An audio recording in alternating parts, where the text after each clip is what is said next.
Good morning. We are very fortunate to have Richie Davidson with us today. In these strange times, everybody can use a little bit of knowledge and practice about how to keep our well-being in good shape.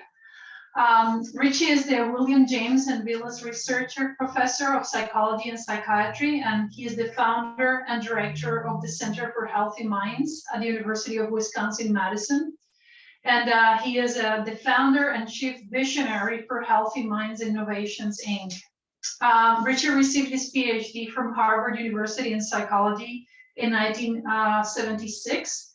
And he's broadly focused since then on the neural basis of emotion and emotional style and methods to promote human well-being and human flourishing, including meditation and related contemplative practices. He has published over 440 articles, numerous chapters and reviews, and edited 14 books. He is the author, alongside with Sharon Bigley, of The Emotional Life of Your Brain, which was published in 2012. And he's a co-author with Daniel Goldman of Altered Traits, which was published in 2017. He was named one of the most 100 influential people in the world by Time magazine in 2006. And he was elected to the National Academy of Medicine in 2017 and appointed to the governing board of UNESCO Mahatma Gandhi's Institute. He's altogether a star, truly, and an inspiration for people that are highly motivated, such as he is, to contribute to humanity's growth and well-being via science. So I'm not going to say much more, except that it's delightful to have you here, Richie. Thank you so much for that kind introduction, Karina, and thank you to all of you. And I wish that I were there in person, and indeed we are living in challenging times, but I'm happy to be here in whatever way is possible and very much appreciate the invitation. I am a neuroscientist and psychologist by training, and began my career with one simple question, and that question is still relevant to so much of what we do. And the question is, why is it that some people are more vulnerable to life's slings and arrows, and why are others more resilient?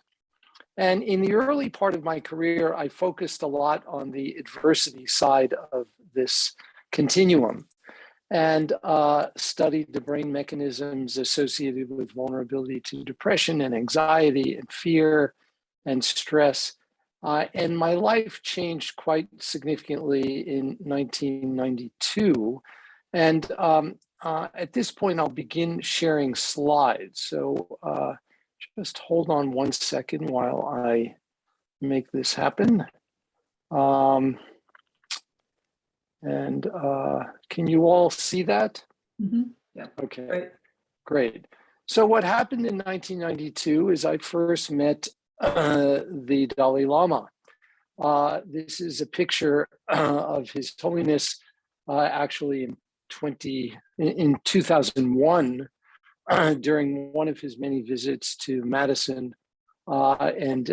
This was in 2001 at the early stages of functional brain imaging, and we were showing him how we can use functional MRI to interrogate the functioning of the human brain. And this was really a very cool visit, because he saw for the first time how mental activity is actually associated with changes in the brain. And that was a wonderful moment. So the Dalai Lama, when I first met him in 1992, he asked me a very innocent question. He said, why can't I use the same tools of modern neuroscience that I've been using to study anxiety and fear and depression and stress? And why can't I use those same tools to study kindness and to study compassion? And I didn't have a very good answer for him on that day. But if any of you go back to textbooks of psychology or psychiatry, in the early 1900s, in the early 1990s. I have the strong conviction that you would not find a single textbook with the word compassion mentioned in the index. And now I'm happy to say that that has really changed. And I made a commitment to the Dalai Lama on that day in 1992 that I was going to do everything I could to help put compassion squarely within the crosshairs of modern science. And we've been doing that really ever since in one way or another. And before COVID, I had the really so fortunate opportunity to meet with the Dalai Lama typically 3 or 4 times every year. And on one of those occasions early on, this was in 2000, he was much more direct with me. And he said he'd like me to take the tools that are in his tradition, turn them into a form that anyone would feel comfortable practicing. Investigate them with modern science, and if we find them to be valuable, disseminate them widely. And this I consider to be the assignment that I have for the remainder of my time on the planet. And this is what I dedicate every day and every moment of my work time to. I want to begin this presentation by underscoring that this is no longer something that is best regarded as a luxury, but this is a necessity. There is an urgent need for this. So let me just remind you that there is a crisis of well-being, and it's having devastating consequences on a wide range of major factors that are important for literally the survival of humanity. Let me just give you a few data points. These are data, this is all pre-COVID. These are data on the rates of ADHD. This comes from a paper that was in JAMA a few years ago, looking at the increase in diagnosis of ADHD. Now, clearly there are many explanations for this, not all having to do with a genuine increase in the rates of ADHD. But as I will share with you later, there is reason to believe that the modern mind, if you will, is more distracted today than it was 50 years ago. And one of the ways this is showing up is with the increase in diagnosis of ADHD. If we look at anxiety disorders, this comes from a very large sample looking at rates of diagnosis of anxiety disorders in different age groups. And the solid line, which you see precipitously rising, is among those who are 18 to 25 years of age. If we look at worldwide increases in, if we look at worldwide increases in loneliness, another critical issue, this is what we see, and these rates differ in males and females, and this gender difference is increasing. These are findings to underscore the fact that loneliness actually is not simply a ephemeral subjective state. Loneliness gets under the skin, and it's more than twofold the risk factor for mortality compared to obesity. So this stuff matters for our, not just for our mental health, but for our physical health as well. These are data on the diagnosis of depression. This comes from a major analysis from Blue Cross Blue Shield with several 100,000 individuals in the United States. And just over this 5-year period, you can see rates elevating and there is a 33% increase in females. And this gender difference, I know I'm preaching to the choir here, but this is pernicious. And this gender difference is present in every major analysis in every major country in which this has been investigated. We also see this is occurring in teens as well. These are data from the CDC, and you can see that in every age group of teenagers, rates of depression are elevating, and the gender difference is getting worse. We also know that suicide rates among adolescents in the United States are skyrocketing. This is from an analysis that was published in 2020, and just reading from the abstract, the suicide rate among persons aged 10 to 24 was stable from 2000 to 2007, and then increased 57% from 2007 to 2018. And this suicide rate increased significantly in 42 states in the United States and non-significantly in the 8 other states. So we are facing a crisis. And it's even more urgent as a result of COVID.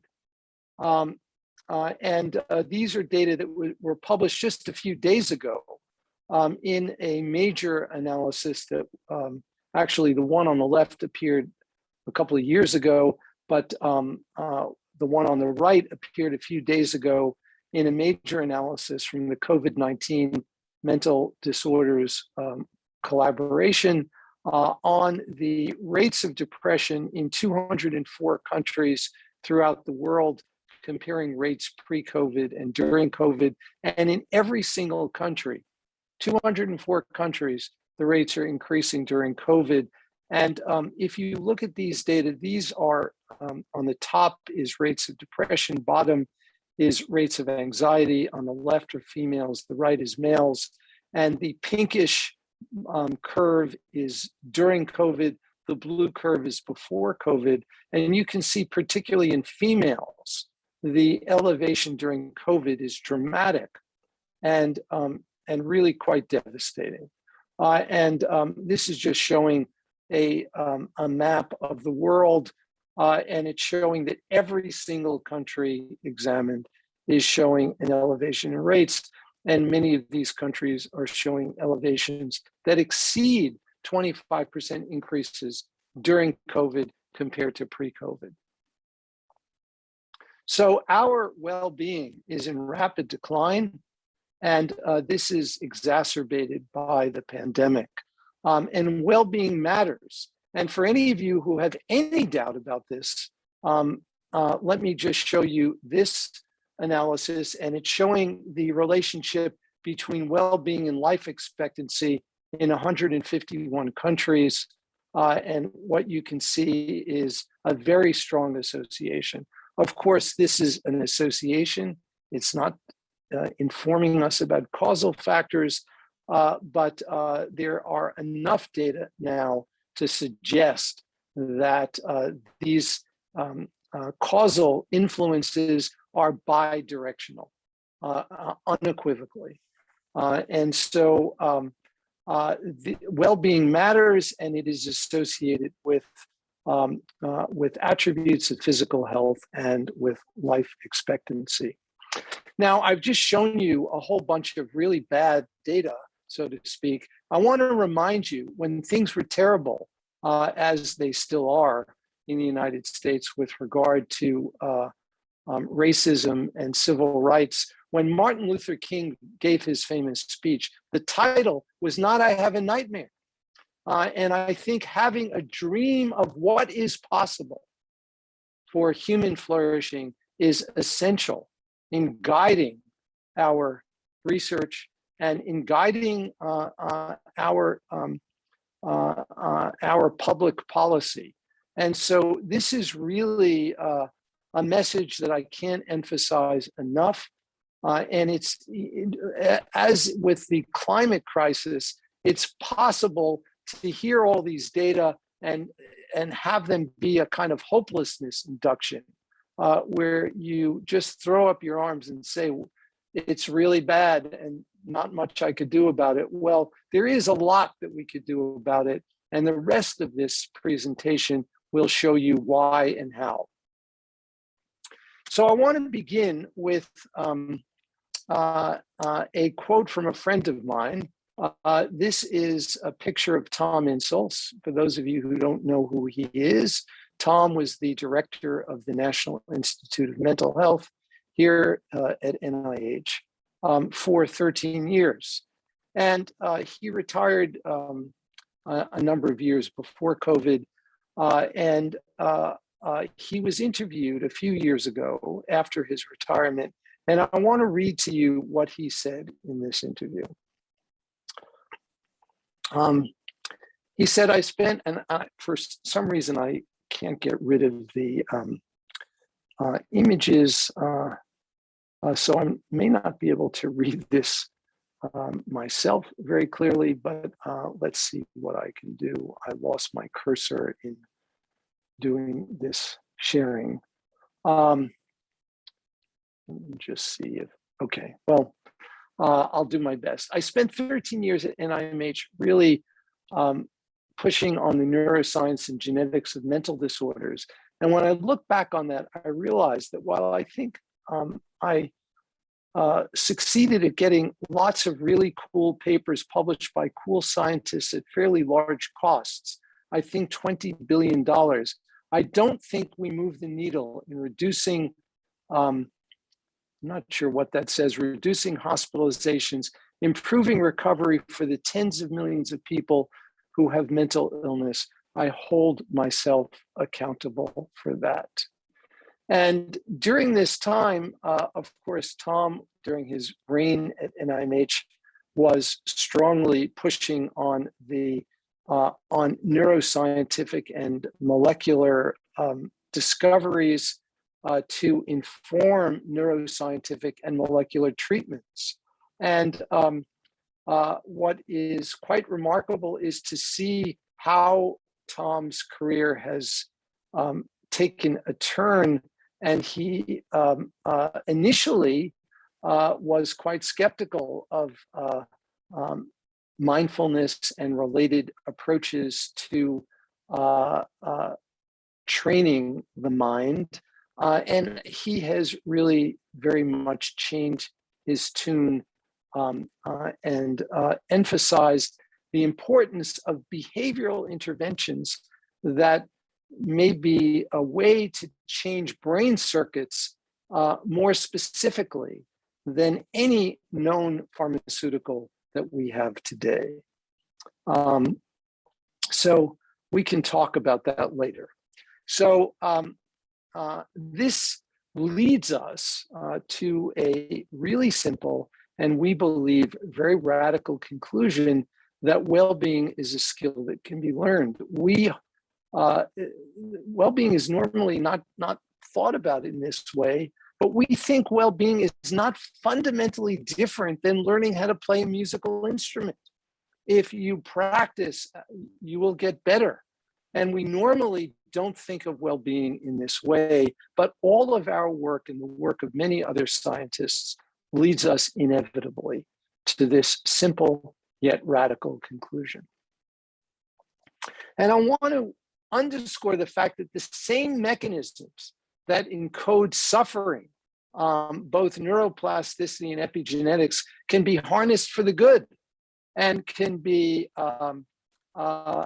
utilized through training the mind, engaging in mental exercises which depend upon neuroplasticity and epigenetic mechanisms to produce the kind of enduring change that research demonstrates is possible. Okay, so what contributes to resilience and flourishing? What are the key pillars that exhibit plasticity that can be enhanced through training? And here I want to showcase a framework that we've recently published on the plasticity of well-being. And this framework informs much of our work these days and informs intervention strategies that we have developed that are directly based upon this framework. So this framework holds that there are 4 pillars of a healthy mind. The first pillar we call awareness. Awareness is about being present. It includes the skills of mindfulness, the capacity to voluntarily regulate our attention, self-awareness, and also meta-awareness, the capacity to know what our minds are doing. And each of these we know can be trained. And I will describe first each of the 4 pillars, I'll name them, and then I will go into them with more granularity and specificity. So the first is awareness. The second we call connection. And connection is about feeling connected. It includes skills that are important for healthy social relationships, skills such as appreciation and kindness and compassion. The third pillar is insight. And insight is about getting curious about how our minds, and particularly how our self, the narrative that everyone has about him or herself, getting curious about how this works, what this is. And this is about self-inquiry, self-knowledge, and self-transcendence, the capacity to go beyond oneself, to step outside of this narrative. And this is not so much about changing the narrative. And we know that there are people who are on one end of a continuum who have a very negative self-narrative. They have negative self-beliefs, negative expectations, and they actually hold those beliefs and expectations to be a veridical description of who they are. And one of the key elements of well-being is not so much changing the narrative, but it's changing our relationship to this narrative. And this is one of the key insights from cognitive therapy. The notion of decentering is central to this. The fourth pillar of well-being is purpose. And it's about staying motivated, clarifying our values and purpose and finding meaning. And here the invitation is not so much about thinking about something more purposeful to do with one's life, but rather how can we connect our core values and purpose to that which we are already doing, including the all of the routine daily activities. Can you envision that taking out the garbage can be centrally related to your sense of purpose? It can be. There's absolutely no doubt that it can be, but it requires training. And when that kind of training occurs, everything can become part of your purpose. There's nothing that would be left out. And so each of these 4 pillars of well-being, there is evidence to suggest can be trained. They have different brain mechanisms, different peripheral biological consequences. And this is something that we have written about. And I'll now take a deeper dive and share a few key insights related to each of these pillars. So the first pillar is awareness. I trust many of you recognize the distinguished gentleman on the right. This is William James. And William James wrote a 2-volume tome in 1890, The Principles of Psychology. And despite the fact that I was a graduate student working in William James Hall, I actually wasn't assigned a single page of William James to read as a graduate student, which is kind of remarkable. But fortunately, I discovered William James on my own. And when I came across his chapter on attention, he has a whole chapter on attention in the Principles of Psychology, I still have the recollection of the intense, visceral response that I had to it. I was so deeply moved by it. This is one of the key passages from that chapter. James said, the faculty of voluntarily bringing back a wandering attention over and over again is the very root of judgment, character, and will. No one is compos sui if he have it not. An education which should improve this faculty would be the education par excellence, but it is easier to define this ideal than to give practical directions for bringing it about. And the italics is in the original William James. This is an amazing and visionary statement.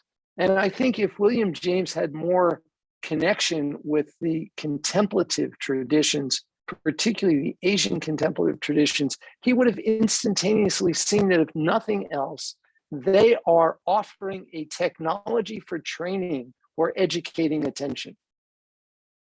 And by the way, the fact that we don't systematically educate attention in our K through 12 school systems in the United States is nothing short of, in my view, a moral failing.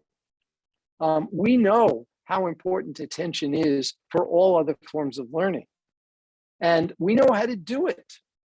And it's just unconscionable that we don't take this more seriously. So one of the ways we began to study attention early on, and I'm not going to go through these details, all of this work is published, but we decided to study people who have spent literally years training their mind. This is a photograph of a very well-known young Tibetan Lama, who at the time that we first studied him, when he was still in his late 20s, already had 62,000 hours of formal meditation practice. That's a very big number. You can go do the arithmetic at home, but we chose to study these individuals initially because if we couldn't see anything different about their brains, then it was going to be very unlikely that we would see differences in the brains of more ordinary people who have spent much less time training their mind. And we did see a number of unusual things. This is one of them. This was published many years ago in the first article on meditation ever to appear in PNAS. And it's showing high amplitude gamma oscillations that were present in these long-term meditation practitioners. And we know that gamma oscillations are very important for insight, for synaptic plasticity. They've been studied extensively in both molecular and systems neuroscience. And the fact that we see these gamma oscillations in such a pronounced way was very unusual.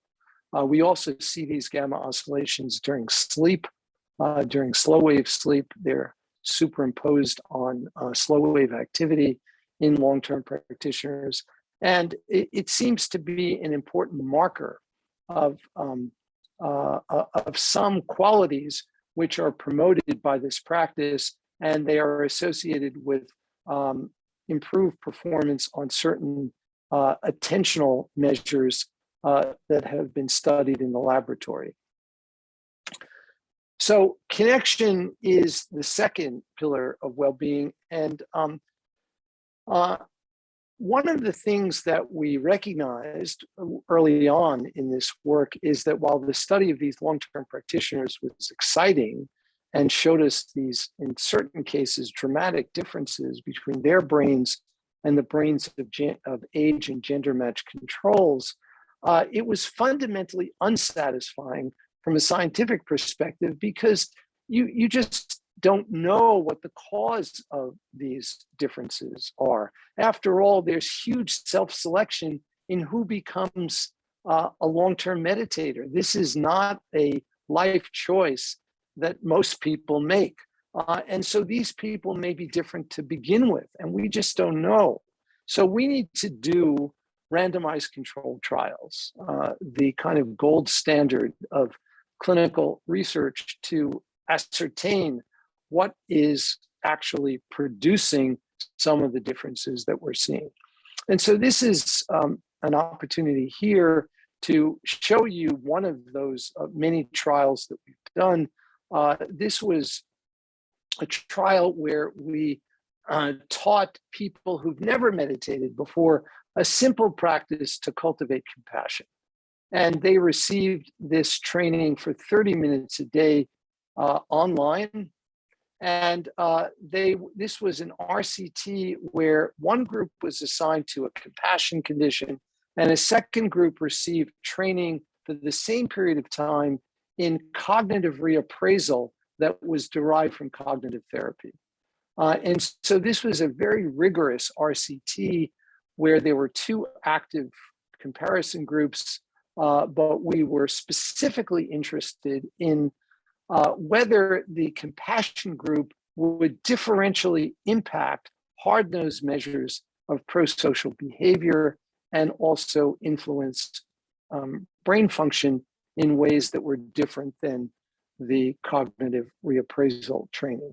And so one of the ways we look at prosocial behavior in a laboratory context is using behavioral economic games, essentially decision-making tasks that behavioral economists and neuroeconomists have studied extensively.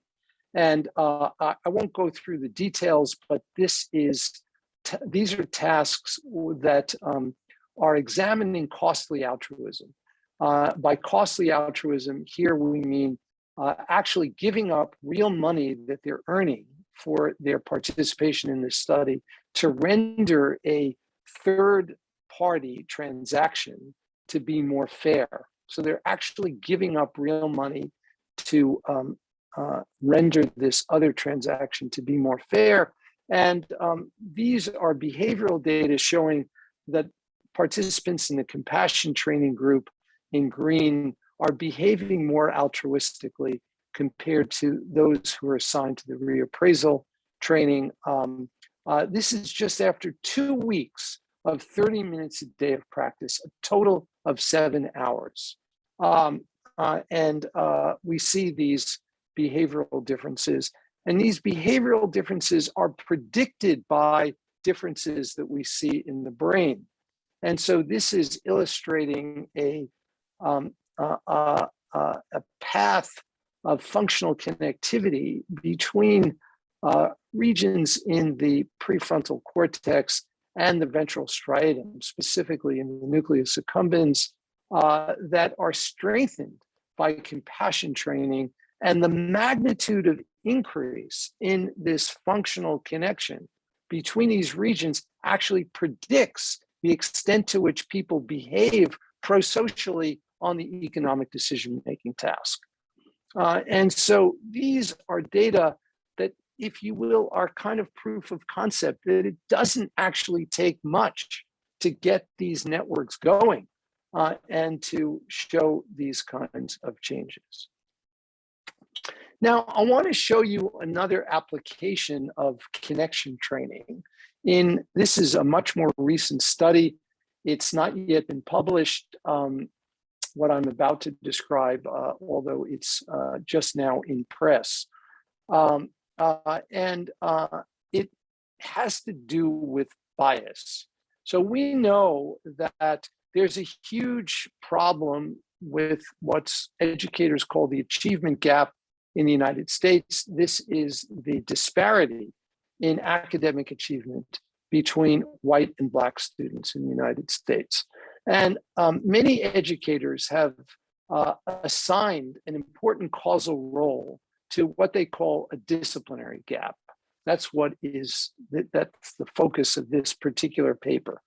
The disciplinary gap is the disproportionate administration of harsh and punitive punishment toward members of racial outgroups, minority groups. This disciplinary gap is driven by implicit bias.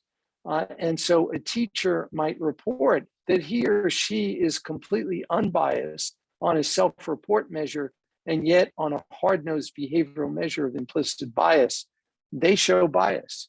And so we ask the question, if we train teachers using practices derived from this framework, and specifically focusing on awareness and connection practices, a kind of mindfulness and compassion, if you will, can we reduce implicit bias? And the answer is yes, we can. Amazingly, this is a study, it's no longer under review, as I said, it's now in press. This was done by Matt Hirschberg, who is a postdoc at our center. And formerly, he was a middle school teacher and then went on to receive his PhD in educational psychology. And we worked with pre-service teachers in this study. These are individuals who are in their last semester of education school, about to go out to become full-time teachers. And what we did for semester, we had a class time with them, roughly 50 minutes for 12 weeks, where they received instruction in awareness and connection practices. And we measured using a behavioral measure, the implicit attitude test. We measured implicit bias, implicit racial bias before and after the intervention. And then we followed them for 6 months and looked to see what the preservation of this change was. And so what you can see here is these are the data showing the impact of treatment, which is the mindfulness and compassion or awareness and connection, compared to a control group. This is a randomized control trial. The control group received the standard final semester educational curriculum during this period, which was focused on professional development issues for the teachers. And you can see that this reduction of implicit bias is preserved at 6 months post-intervention. This is among the longest periods of preserved reduction on a behavioral measure of implicit bias that exists in the literature. And so we're really excited about this, and we believe that there are some, that there's real practical import to this finding. And this is the kind of data which I think gives us the rationale for trying to scale this widely. Okay, I want to give you another example. This is a wild example of something related to connection, and it's a fun little study that we did. I don't want to make too much of it, but it's already published. I'll show you the citation in a second, but it's really about very thin slices of behavior. So over the course of the last 10 years, we've done a lot of work with not super long-term meditation practitioners, but ordinary long-term meditation practitioners who still have a day job. You know, they're folks like me and probably some of you, and they're in the United States. They look like any normal person. What we did as part of our work, when the meditators came in and when age and gender matched controls came in, we took photographs of all of them, and we just simply said, we routinely take pictures to have in our records. So we have a face to match, and we of course do this with their consent. They know that it will be used for scientific purposes, and And what we decided to do after a number of years of collecting this group of faces, we had a group of faces that came from long-term meditators who had an average meditation practice of about 10 years with about 9,000 hours of lifetime practice. And we had a group of age and gender match controls. And we show these faces to a large group of naive people, and we had them rate these faces on a bunch of characteristics. We didn't tell these people where these faces came from. We simply said, this is a task where we're asking you to rate some personality attributes of these people. We're just going to show you their face very briefly. And we want you to rate how agreeable they look, how trustworthy they look. We told them nothing about where these faces came from. And this was all done online. It was completely anonymous with respect to the source of these faces. So let me just share with you these faces.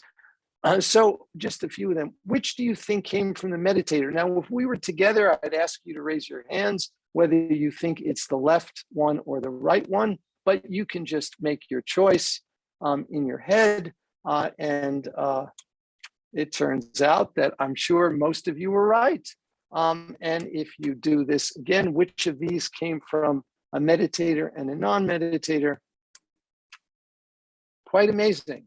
If you look at the actual data, the LTM stand for long-term meditators. The age and gender match controls are in this kind of pinkish bar. And these are the dimensions that we had them rate: agreeableness, comfortable, conscientious, mindful, and neurotic. And you can see that the long-term meditators are rated as being significantly more comfortable, significantly more conscientious, significantly more mindful, and significantly less neurotic than their age and gender match counterparts. This is just based on this very thin slice from a still photograph. And one of the cool things that this suggests is that there may well be signals in the face which give important clues about attributes related to well-being that potentially can be harnessed for measurement and also may be important in interpersonal interaction. So I need to move on in the interest of time. I want to share with you a little bit about insight. And remember, insight is this kind of curiosity-driven investigation of the nature of the self-narrative. And one of the ways that we believe that this expresses itself most robustly is in resilience. People who are really fixed in their identities and who hold on to their beliefs about themselves are more rigid, and they therefore, we believe, will display less resilience. Now, what do we mean by resilience in this context? I want to illustrate this first hypothetically, and then I'll show you actual data. We have done a lot of work on the temporal dynamics of emotional responding. And imagine that at time point 3, some challenging event occurs. And what I'm drawing here is a hypothetical time course of a response. And this could be your heart rate, it could be cortisol, it could be the duration of the amygdala signal in the brain. It could be many different things. And we've measured all of those and more. And one of the cool things is it turns out that they're correlated. There seem to be intra-individual associations among different measures that reflect the recovery of activation following a challenge. And that leads us to believe that there is central regulatory mechanisms which are influencing these processes. And so let's compare this curve of recovery to a second person, person B, who shows the same amplitude of response, but who recovers more quickly. Person B, we would say, is more resilient compared to person A. In fact, we can define resilience as the rapidity with which a person recovers from adversity. People who recover more quickly are more resilient. So, given that, we can measure that in the laboratory. And so let me give you an example. And what we did here is we measured a group of long-term meditation practitioners who are primarily doing insight practices, practices that specifically are designed to investigate the nature of the self for the purpose of decreasing the extent to which they are identified with this narrative. So let me show you, these data are published. I'll just show you a depiction of this. We are specifically, this is a study with fMRI in response to physical pain. That is a challenge which turns out to be very sensitive in revealing these variations. And we use a heat stimulus, thermal pain, in the laboratory, which we can safely deliver in the scanner. And the basic design of this study is this. We give people an experience of this painful heat stimulus. The thermode is attached to their ulnar area, so it's a very sensitive area. And they come into the scanner and they're provided a tone which signifies that in 10 seconds, they're going to get zapped with a painful stimulus. So there are other aspects to this experiment. I'm just describing the features that are most relevant to what I'm going to share. So they get this tone that indicates that in 10 seconds, they're going to get this intense stimulus, and the stimulus is present for 10 seconds. And I've had this done to myself many times.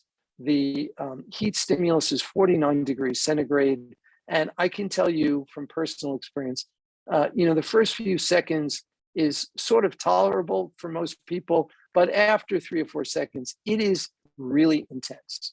And this stimulus goes on for 10 seconds, and then it goes off. And so let me show you what the data look like. We're specifically looking at the pain matrix, the areas of the brain which we know to respond to this kind of stimulus. So the non-meditator comes in, they hear the tone, and their pain matrix begins to respond immediately. There's no heat stimulus at this point. All they heard is a tone. And this is in anticipation of receiving the heat stimulus. And then when the heat stimulus occurs, they continue to respond, and they have a very slow recovery over the next period of time. The long-term meditators, and these are the very long-term meditators who come in, they hear the tone, and there is no significant activation in any region of the pain matrix, zero, in response to the tone. They then get the heat, and they're very responsive. In fact, in some regions of the pain matrix, they actually show a significantly greater response than the non-meditators, particularly in somatosensory regions. And then when the heat stimulus goes off, they immediately come back to baseline. This is the neural signature, we believe, of resilience, and something that may be facilitated by practices designed to cultivate insight. So let me just in the last few minutes share with you a little bit about purpose, and then a few slides at the end. Purpose is really something that health psychologists have been particularly interested in over the last decade with regard to various kinds of health conditions, particularly in the last decades of life.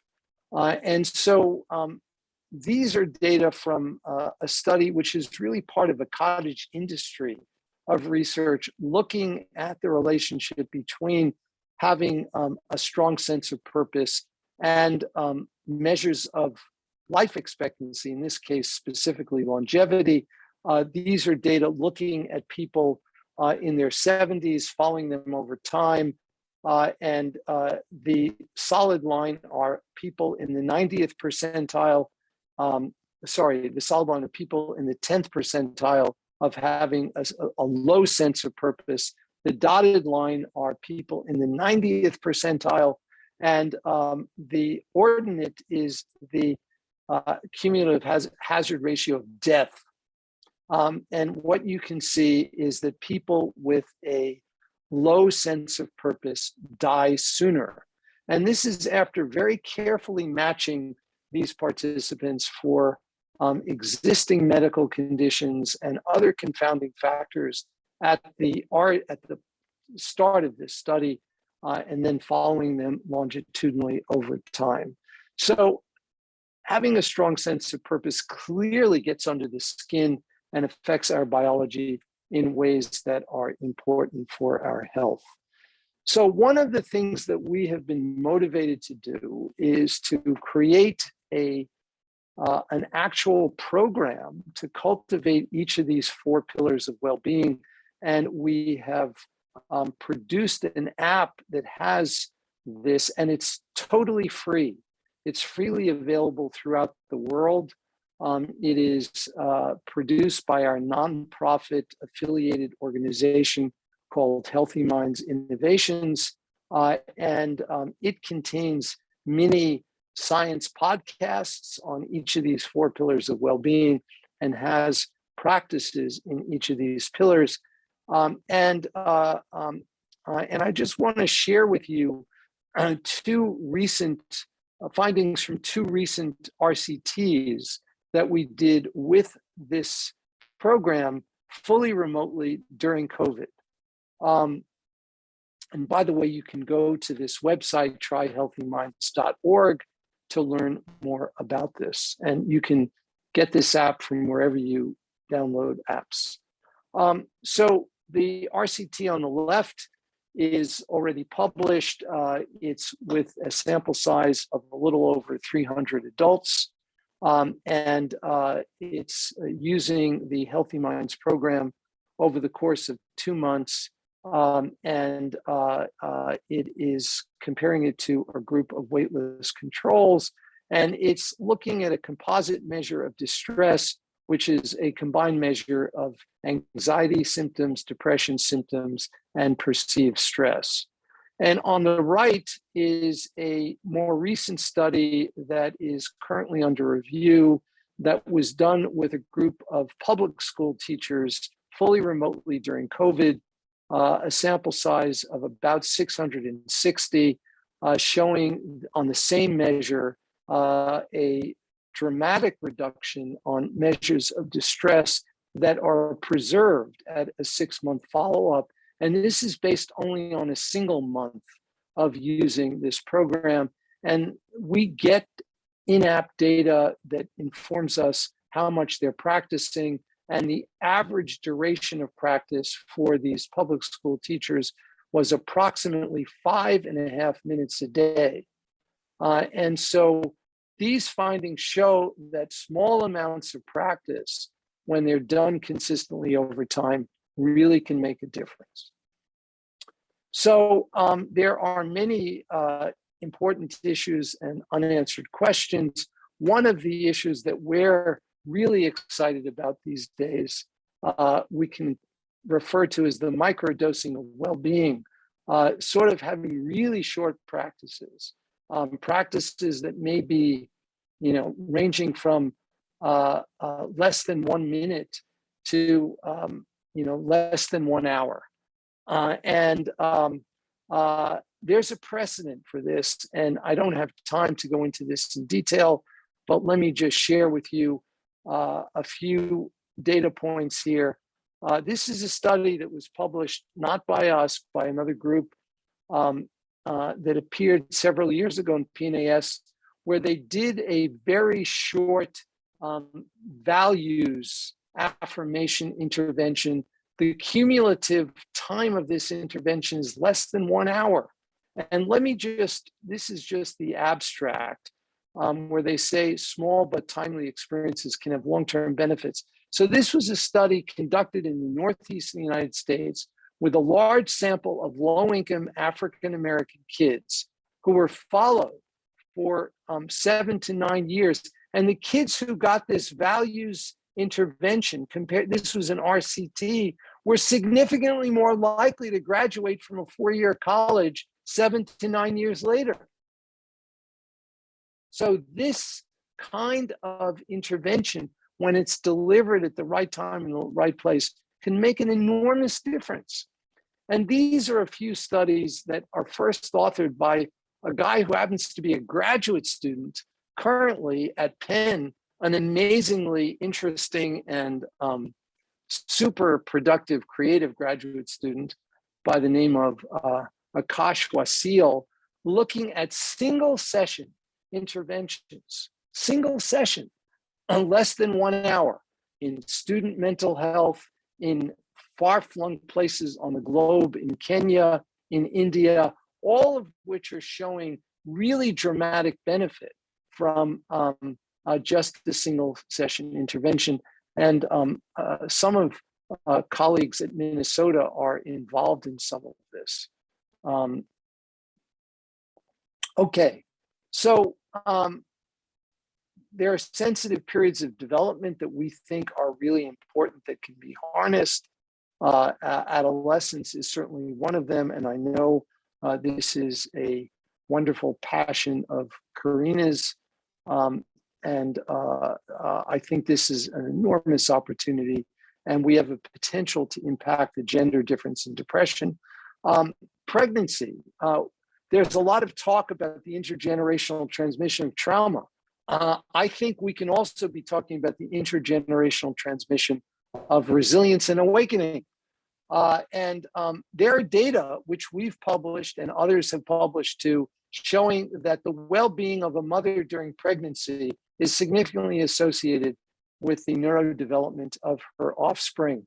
We put babies in the scanner starting at 1 month of age, and we've seen associations between measures of well-being of the mother during the second trimester of pregnancy and outcomes in the fetus.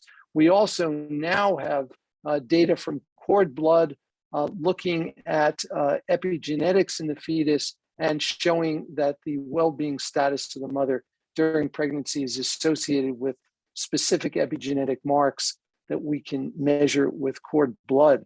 We're now doing interventions with pregnant women and looking at the impact on not themselves, but on their offspring after they give birth.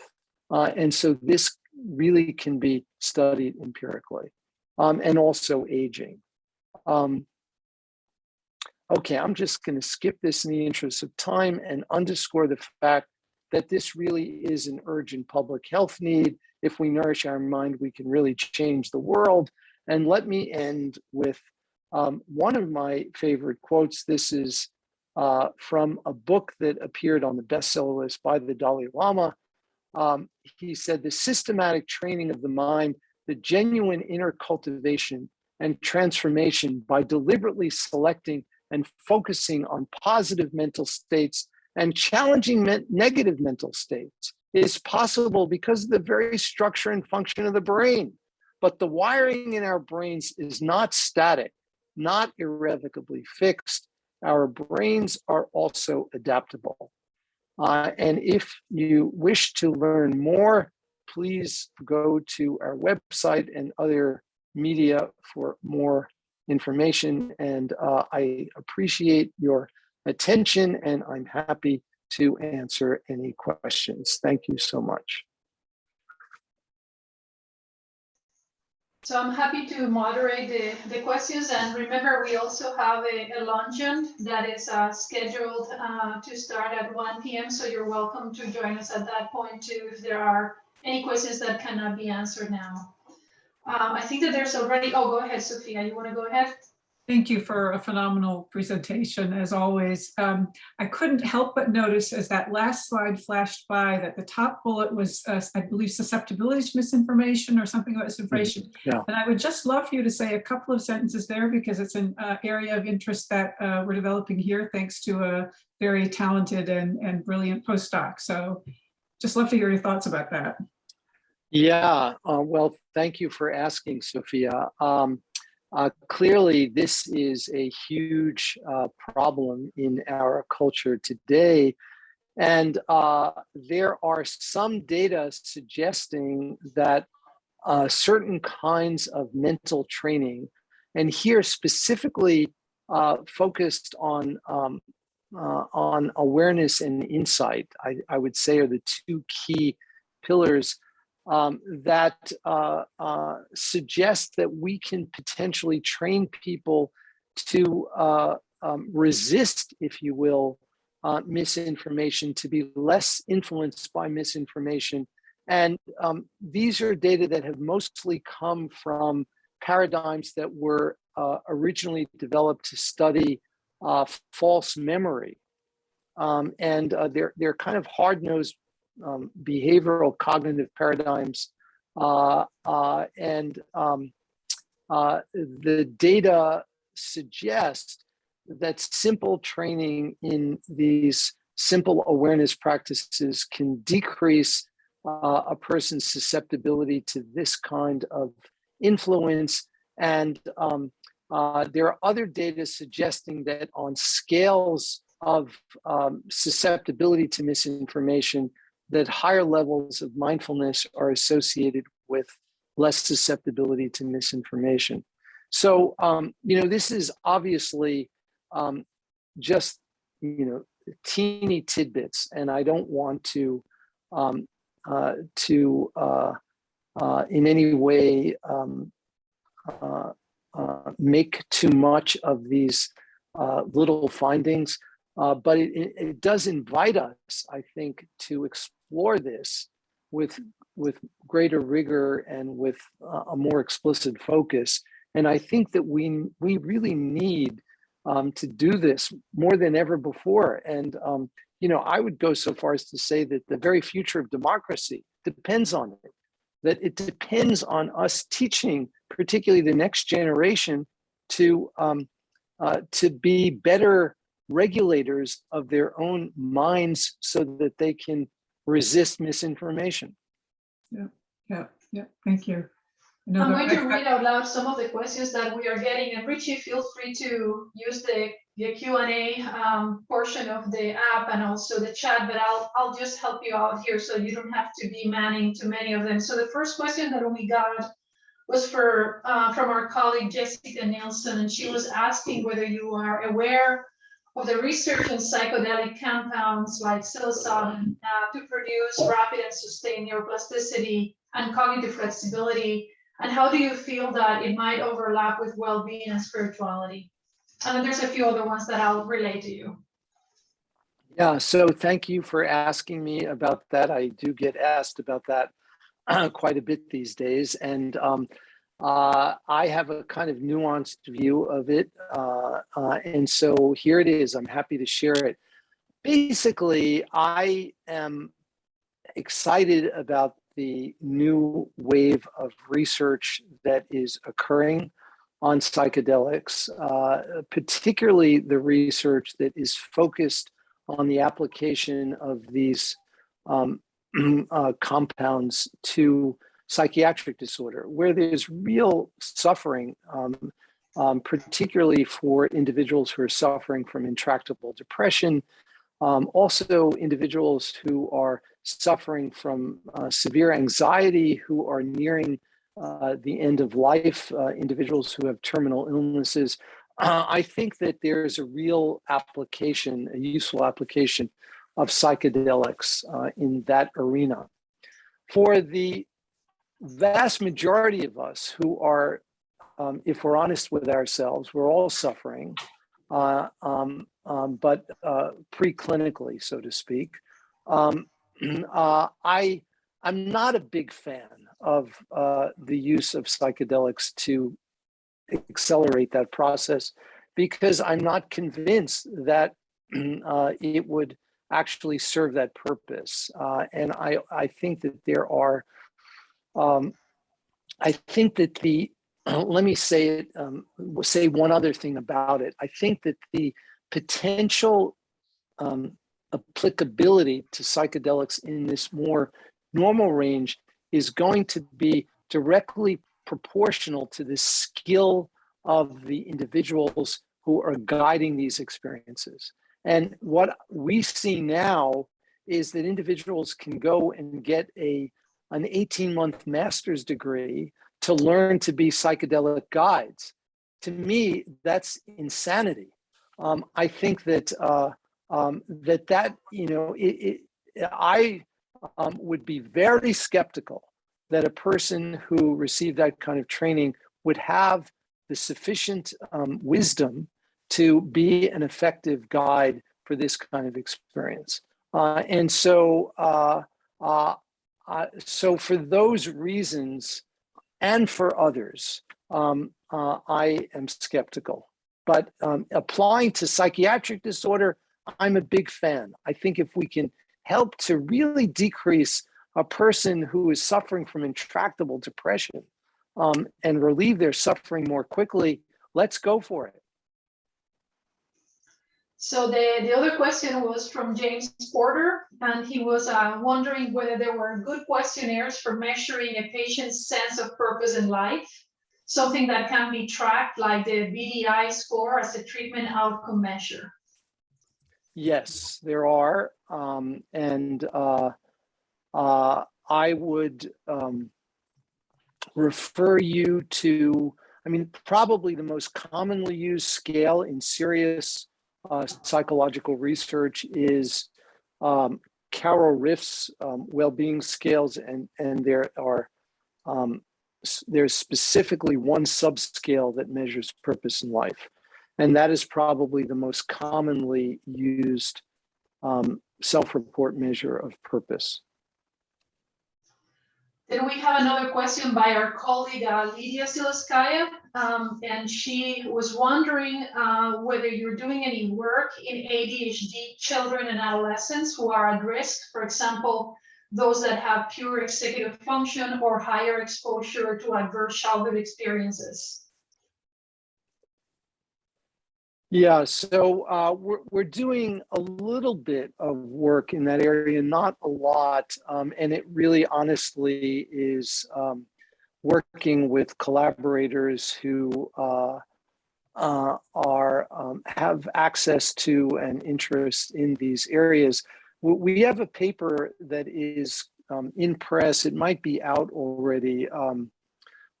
We had a very unusual opportunity to work with a group of very, very severely abused teenage girls who all had ACE scores above 5 in Colombia, Bogota, Colombia. One of my collaborators, a Argentinian woman who now lives in Europe by the name of Perla Koloman. She's an Argentinian molecular geneticist, actually, and also a kind of yogi scientist. And she helped to design an intervention for these teenage girls with collaborators in Colombia. And it was in the form of an intensive 1-week camp that they attended, obviously offered to them free. We actually did this as an RCT. And we were able to pull this off because we had a waitlist control who were simply going to a camp a little bit later so that we can do it ethically. And we looked at changes on various measures, both rating measures and self-report measures of symptoms. We also have biological samples where we're looking at epigenetic changes. We're analyzing the biological data now. The paper that's in press is focused on the psychological data. But the bottom line is that this was a group of very, very challenged teenage girls. And we saw enormous benefit from this intensive 1-week intervention. And one of the things that I come away with from this experience is, simply to not give up on people. People often talk about psychopaths as a group. Well, you just, you can't do anything. Well, who says you can't do anything? I mean, where's the data? I think you need to look at very intensive interventions for individuals who are showing, who've been, subjected to years of abuse. But I think that prematurely writing them off as untreatable is simply both unscientific and immoral. So then we have another question by our colleague, Jeff Wozniak, and he was wondering about the pain study that you presented, and he was wondering about the typical function of anticipatory pain, anxiety, and distress, and whether whether they were protective in the short run, and whether this was why they can become problematically habitual mental tendencies, and that it would seem that training of the mind may circumvent the need for this protective mechanism. Yeah, it's a great question. Thank you for asking it. I think it's an intriguing idea that we also have thought a little bit about, and the answer is really, honestly, I don't know, but I think it is a great question. And I do agree that the anticipatory response, at least in part, may serve a protective function. And so the extent to which it does, and really having experimental data where you can manipulate the magnitude of the anticipatory response and look at its effects on the actual painful or noxious stimulus is a really great question. And, there's some work from the emotion regulation literature that would lead you to believe that having an anticipatory response in this way can be regulatory and protective. But if it, as you also imply, if it becomes habitual, it can really be maladaptive, because and this is, the problem with empathy. It's really a related problem, because when we're empathic with people in pain, we activate our own pain networks, and that could be toxic after a while. And so the invitation here may be, and the opportunity is to transform empathy into compassion.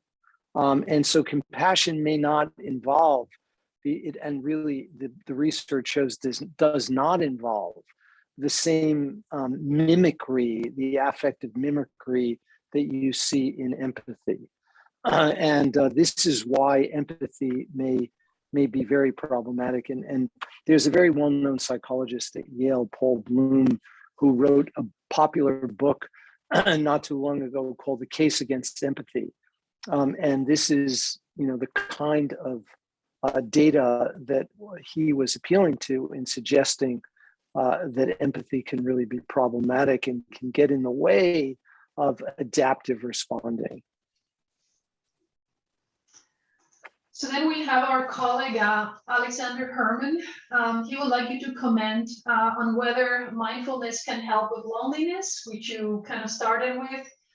He mentions that he sees a fair number of patients with loneliness-related despair and it is hard to advise these patients to cultivate solitude, something similar to Stephen Batchelor.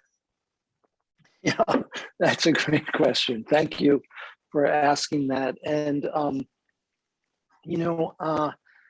doing mindfulness practice or a contemplative practice does not require that we be in solitude. It does not require that we be alone. It does not require that we be in any special place.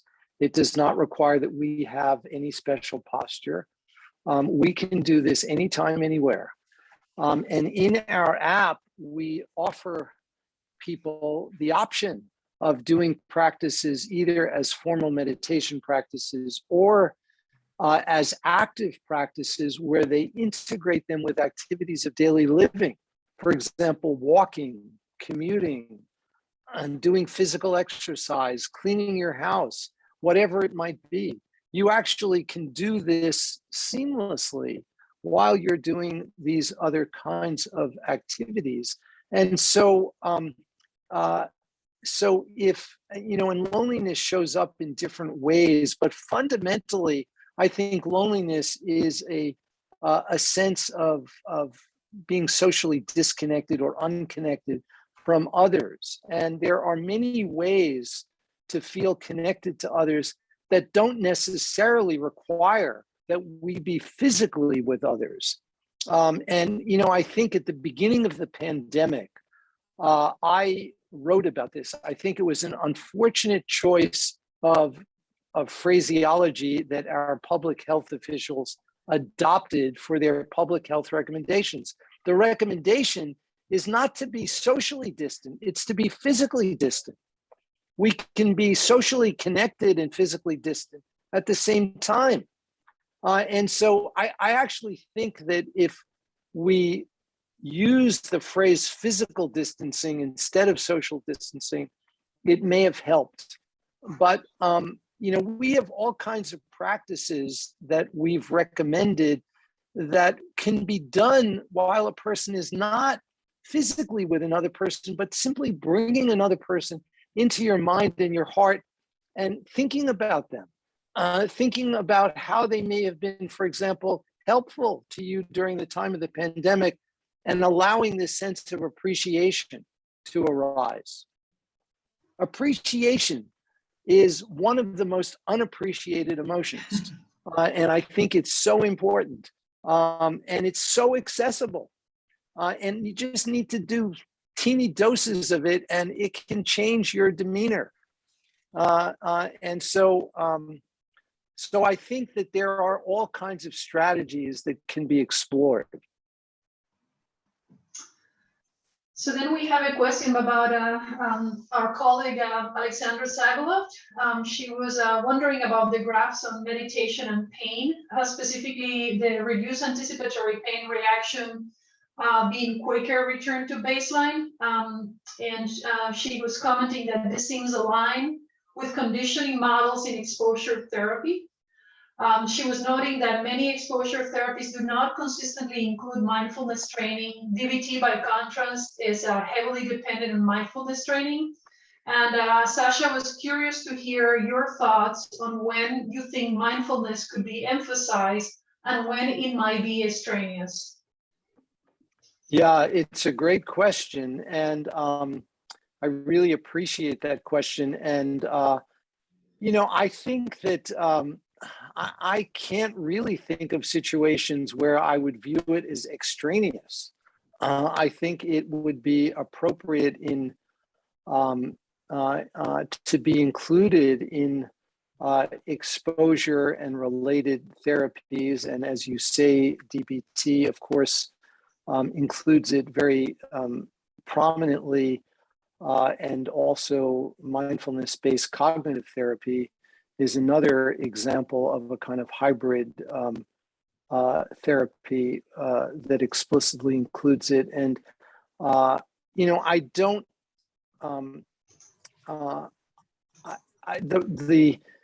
With regard to really granular empirical evidence showing the added value of mindfulness, I don't I'm not sure that such empirical evidence, robust empirical evidence, exists at this point. For example, directly contrasting,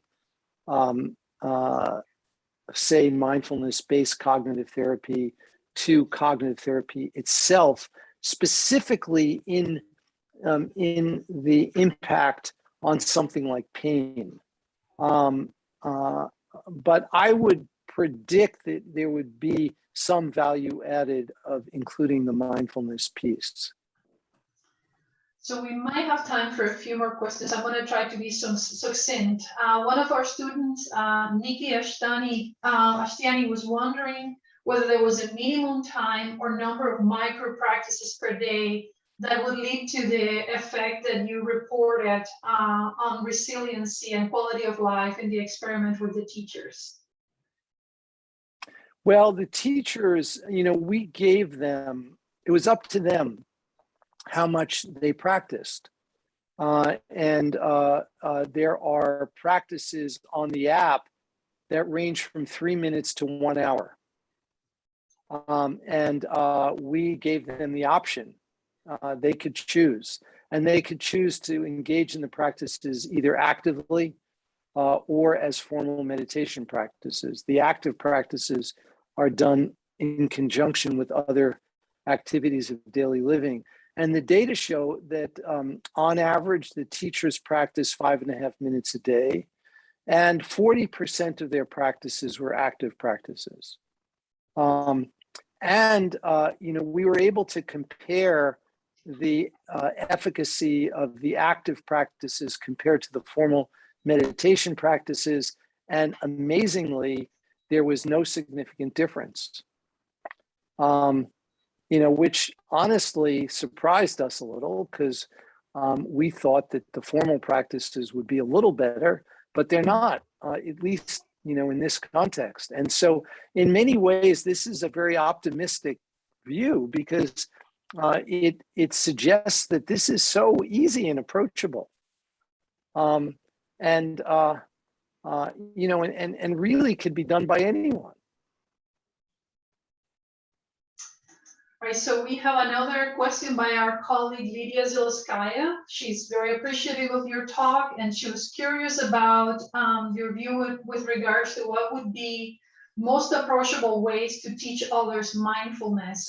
She's commenting that mindfulness can be trained via meditation, as well as so-called informal practices, mindfulness awareness shift in daily life.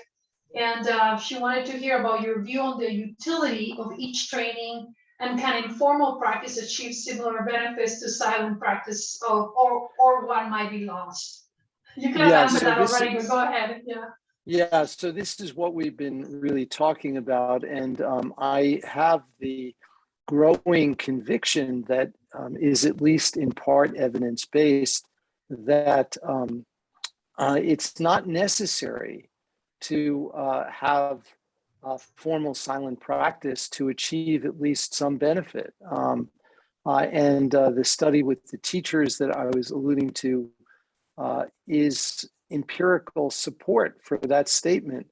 And so, one of the things that I often remind people, and this is kind of a parting public health announcement, is that when human beings first evolved, none of us were brushing our teeth. And I'm sure that everyone who is part of this webinar brushes their teeth at least a couple of times a day. This is not part of our genome. This is something that we've all figured out how to do. And we do it because of recognizing it's important for our personal physical hygiene. And I also have the conviction that all of you, particularly on this webinar, I think would hold to the view that your minds are even more important than your teeth. And yet most of us don't even give our minds 3 or 5 minutes a day of intentional nourishing. And I really believe that, I don't want to sound too dramatic, but I think this is really true, that in many ways, our future depends on it. And it is an urgent public health issue. The trajectory that we've been on is not a sustainable one. And we need to make a change. And we need to get people on board so that they begin to actually treat their minds with at least the same respect as they treat their teeth. You know, Rich, I'll editorialize you even further. I think with the rise of a digital universe and a digital life, and the fall of a physical life and a community life and a group religious life, which serve the purpose of all the things you mentioned before, right? Attention, Exactly. belonging, connection, insight, giving over to something bigger than oneself, per sense of purpose. Those have all slowly eroded, right, from modern human life, and so we're left with this void, right? Yeah, I think that's a very important observation. I completely agree with you. Yeah. Richie, Yeah. if you have Sorry, time go ahead, for one last question, and then I want to remind everybody, Richie's going to take a break, but then he'll be back to have lunch with us. So if you have any last questions, you can answer him there. So our colleague Jasmine Camshan was wondering about the impact of social media as a tool affecting self-esteem and perceived loneliness, and how we might be able to steer the inevitable use of social media to be productive rather than harmful for mental health. Well, I think it's a great and a really important question. And clearly, we're not going to get rid of the technology. It's here. And, you know, as I often say, we are all participants in a grand experiment for which none of us have provided our informed consent. And that's just the world we live in today. And it is having, I think, many deleterious effects that you're alluding to. But I also believe that the problem is not with the technology per se. And I think it's with the way it's used. And I think we can learn to use it differently. You know, I read this study very recently that the average adult in the US opens their phone 262 times a day.